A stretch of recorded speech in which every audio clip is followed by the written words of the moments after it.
Bom dia, boa tarde, boa noite. Não sei que horário que você está assistindo essa videoaula, mas hoje nós vamos falar sobre Platão. Então, vamos começar nossa aula. Essa é a terceira aula que eu estou gravando. Espero que vocês gostem e vamos lá. Platão, como vocês podem ver, nasceu por volta de 428, morreu por volta de 347 a.C. Ele, contando a história dele, né, ele era um discípulo de Sócrates e dos melhores discípulos deles, e assim como Sócrates fazia oposição aos sofistas, eu falei um pouquinho dos sofistas no slide de Sócrates, que eram pessoas que utilizavam a filosofia como um instrumento de fazer discursos, montar discursos. Só que entre a crítica de Platão e de Sócrates era que os sofistas não buscavam a verdade, apenas instrumentavam a linguagem para conquistar um certo objetivo. Toda a filosofia de Platão ela é escrita em forma de diálogo, e o protagonista dele, lógico, que é o professor dele, que é Sócrates, que ele descreve Sócrates sempre muito inteligente nos diálogos. Outras pessoas contestavam isso, né, lógico, mas assim, o que se adotou foi essa escrita de Platão sobre Sócrates. Então, o Platão ele tem duas etapas, uma que ele escreve muito sobre o professor dele, nos diálogos, e outras que você vê que são ideias deles colocadas ali nessa forma de diálogo usando o professor dele. Sua principal teoria, né, a teoria do conhecimento dele, de como que nós conhecemos o mundo, as coisas, é a sua principal linha de pensamento, e a política. Nós vamos falar hoje sobre a parte da teoria do conhecimento, que costuma cair mais no Enem e tudo. Não se esqueçam de tirar a dúvida de vocês comigo pelo WhatsApp, pelo grupo do Utopia. Então vamos lá. Eita. Platão, né, ele fazia a distinção entre um mundo das sombras e o mundo das ideias, que também pode ser chamado de mundo intelectivo, inteligível, e o mundo das formas, porque a palavra ideia, que veio do grego, que significa forma, né, de eidos. Então, esse mundo verdadeiro, esse mundo das ideias, ele refere-se ao verdadeiro conhecimento, que é a episteme, tanto que nós chamamos a teoria do conhecimento em filosofia de epistemologia, que é a teoria sobre a respeito de como nós conhecemos o mundo, a realidade e o que é o conhecimento. E o mundo das sombras, que vai ser, então, o nosso mundo real. E vocês vão entender por que essa ideia de sombras e ideias e sombras, né? Formas e sombras. Então, o lugar do mundo das ideias, ele acreditava que existiam as essências do mundo, da realidade, de todas as ideias, onde as ideias eram imutáveis, e que para a gente chegar até ele seria através da contemplação, ou seja, através do conhecimento e da filosofia, porque os sentidos enganam a gente. Então as ideias são verdadeiras nesse mundo, e elas são imutáveis, elas são perfeitas, são essências daquilo que nós vamos ter no mundo das sombras, que será tudo uma cópia. Por exemplo, lá existe a ideia de cavalo, eu coloquei aqui nessa parte escrita, existe a ideia de cavalo em si, cachorro em si, ser humano. Então, no mundo das sombras, né, que é um mundo sensível, ele é ilusório, e é o mundo das sensações, né, dos sentidos, pela audição, paladar, tato, pelos sentidos assim, da nossa consciência imediata. Então esse mundo ele se refere à opinião, adoxa para os gregos. A doxa é a nossa opinião, é um conhecimento de valor muito baixo. Na verdade, ele não chega perto da episteme, ele não sequer chega perto da verdade. Então, o mundo das sombras, né, ele é um lugar de multiplicidade, ele é do vir a ser, ele é ilusório, porque nós estamos nos enganando, todos os nossos sentidos nos enganam. Igual quando a gente vê uma foto de alguma coisa, e de repente, lembra como os sentidos enganam a gente? A gente vê uma foto, sei lá, no WhatsApp, e vai ver a realidade é bem diferente. ou vai ver de um hambúrguer, de uma propaganda, enquanto pede na realidade é extremamente ridículo, porque nosso mundo ele é da multiplicidade. Então as coisas nunca serão iguais e nosso sentido sempre tende a nos enganar. Por isso que nós não podemos proferir coisas com precisão se a gente contar com os nossos sentidos. Por isso é o mundo da ilusão, é o mundo das sombras. Por exemplo, mesmo que existam inúmeras abelhas dos mais variados tipos, a ideia de abelha deve ser una e imutável, portanto, a verdadeira realidade. Ou seja, nesse trecho aqui que eu li, ele quer dizer que aqui nesse mundo existem inúmeras abelhas de diversos tipos, mas deve existir uma ideia de abelha, uma abelha que seja perfeita no mundo das ideias. E quando estou dando esses exemplos para vocês é para ficar mais fácil, porque ele também está falando de coisas muito complexas. Por exemplo, a ideia de moralidade, de bem, e todas as coisas, de política, tudo isso existia ali no mundo das ideias. Então, para Platão, esse mundo ele é uma dialética, né, entre a alma e a razão humana, que ela tem que se elevar das coisas múltiplas e imutáveis. Então, ela tem que fazer uma ascese ao mundo das ideias. Elas são, então, todas as ideias, nesse mundo das ideias, elas têm uma hierarquia. E no topo dela está aquilo que é o bem, que é o belo, que é a mais alta perfeição. Então, os seres, né, as demais ideias, os seres, a realidade como existe, que é tudo, né, o ser, não só os seres vivos, mas quando a gente fala o ser, é a realidade em si, é a realidade, existe lá no mundo das ideias, e as coisas aqui são cópias. Senão, elas não existem senão como uma forma de participação dessas ideias. Então, para Platão, existe um mundo das ideias, que ele era perfeito, organizado de uma certa hierarquia, e a ideia principal é a ideia de bem absoluto. Então, um artesão, né, um demiurgo, como ele chama, por admiração à perfeição do mundo das ideias, ele olha aquilo, fica maravilhado, encantado, ele cria cópias, ele faz cópias, exatamente, ele pega aquelas ideias e cria cópias, isso é o nosso mundo. Ele pega o nosso mundo, nosso corpo é uma mera cópia do mundo das ideias, do mundo perfeito, que é um mundo metafísico. Aí entra, então, na filosofia, a metafísica. Platão era chamado de aquele que deu a segunda navegação para a filosofia, porque antes dele, né, como você via, Sócrates ficava no plano moral, e os filósofos da física ficavam no plano da matéria, e tudo. Ele vem com a metafísica, ele é muito mais avançado, avançado no sentido assim, não de que era um progresso, mas ele dá um salto a mais na reflexão humana.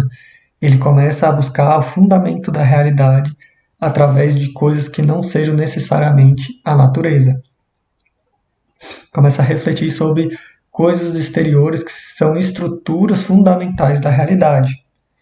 Então, para defender o conceito, né, ele vai dar duas ideias para a gente, dois argumentos principais, o da teoria da reminiscência e o da teoria da contingência, que é a participação. Então imagina lá que o demiurgo encantado cria esse mundo das ideias perfeitas, ele cria esse mundo das ideias, cria esse mundo das cópias baseado no mundo das ideias perfeitas, e acontece o seguinte, o que seria então conhecer as coisas? Para Platão, as almas já habitavam o mundo das ideias, as almas, o espírito humano já habitavam o mundo das ideias, só que quando o demiurgo cria o mundo das cópias e o mundo das sombras, as nossas almas vêm para cá, elas caem aqui também. Só que quando elas ficam aprisionadas no corpo, quando elas vêm para o corpo material, elas se esquecem. Então a reminiscência é buscar lembrar aquilo que já se sabe.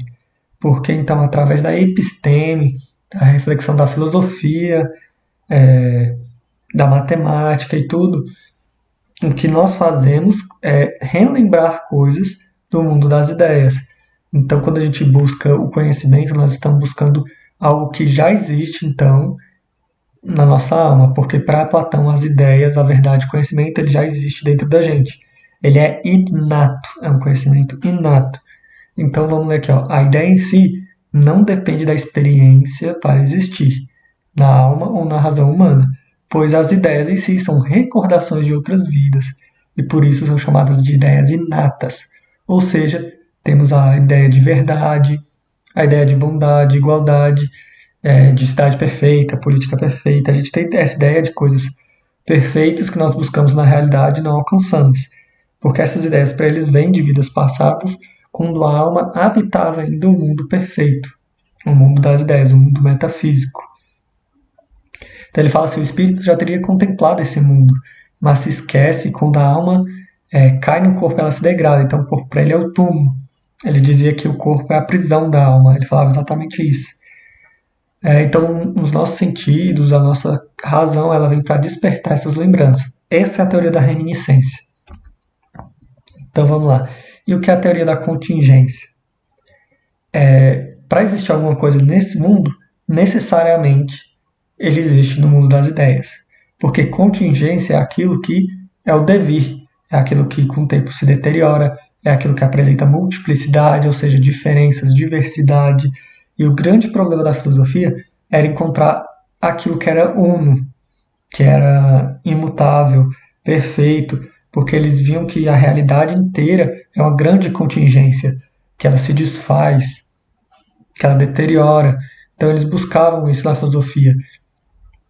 Como vocês viram nos pré-socráticos e tudo, se buscava a partícula, né? Tanto que tiveram os atomistas que eu falei, os filósofos que acreditavam que tinham elementos naturais. Eles dividiam tudo para tentar encontrar na matéria aquilo que é imutável. Aqui, Platão já está procurando o que é imutável naquilo que estrutura o que é a realidade, aquilo que dá estrutura à existência. Então, né, ele diz que tem a obrigatoriedade de existir a ideia universal das coisas, a ideia necessária. Quando a gente fala necessário aqui, não é necessário de necessidade, por exemplo, eu tenho necessidade de levantar e ir ao banheiro, não é isso.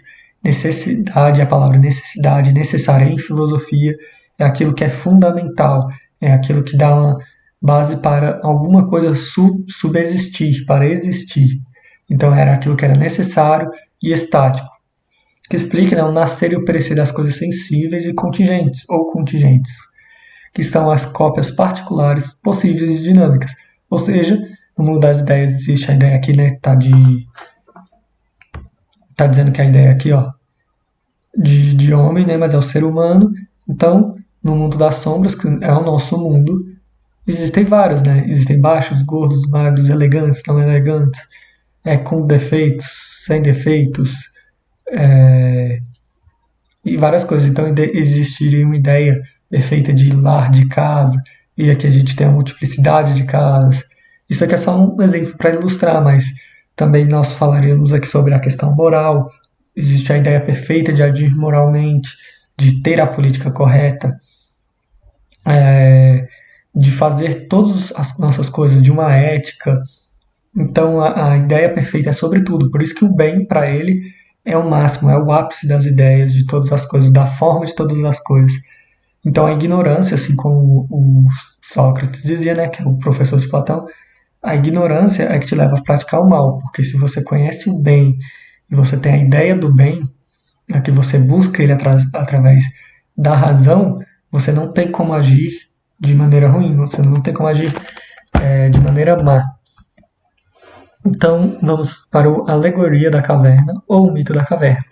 Mas pode ficar tranquilo que o mito da caverna não é um ancestral do nosso presente, não. Vamos lá. O mito da caverna, ele conta a história de pessoas que ficavam aprisionadas, né? Elas ficavam aprisionadas aqui, ó. E todas as coisas, na verdade, é porque aqui está desenhado um pouco diferente, mas as coisas passavam fora da caverna e iluminavam e faziam sombras aqui. E eles só conheciam, então, essa realidade. As coisas para eles eram só sombras, ou seja, são cópias de coisas reais que existem aqui. Mas um dia, uma pessoa dessa daqui, ela escapou e viu que as coisas passavam, na verdade, no mundo lá fora, e ele ficou maravilhado. Primeiro, os olhos deles queimaram, os olhos dele queimou quando ele ficou maravilhado com a luz, porque ele sempre viveu nas sombras, vendo as coisas, mas ele foi descobrindo aos poucos, então a visão dele foi se acostumando, ele foi percebendo, foi tocando, foi experimentando e foi vendo que o cavalo de verdade, o que, que era uma ave de verdade, o que era a convivência e tudo. Então ele vai escalando o degrau, vai saindo da caverna. Um dia ele sai da caverna e está aqui no alto, ó, contemplando o bem, a ideia de bem, o sol e tudo. Porque ele chegou no ápice da caverna, ele saiu e ele viu, né? Porque aqui você pode ver como que ele está ofuscado pelo sol. Ele viu a verdade. Primeiro a verdade ofuscou ele, ele viu a verdade, se encantou, descobriu toda a realidade. E ele então ficou elevado acima dos outros. Você pode ver que até a figura aqui, todos estão num nível abaixo. Por quê? Porque aqui ele chegou ao grau de conhecimento maior, a episteme.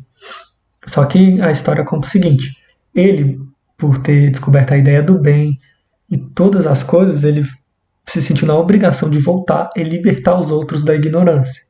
Aí ele volta, desce aqui pela caverna, chega aqui, conversa com todos e tenta explicar a realidade que existe é muito maior do que isso daqui. Isso daqui são sombras, meras cópias das coisas que existem de verdade lá em cima.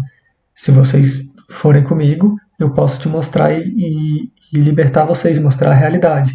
O que acontece é que as pessoas aqui eram tão ignorantes e tinham tão medo da verdade que acabaram por matar ele por ele ter voltado e ter dito que aquilo ali era tudo uma mentira. Ou seja, é que ele não está só contando uma alegoria também. Ele está contando um pouco da história de Sócrates.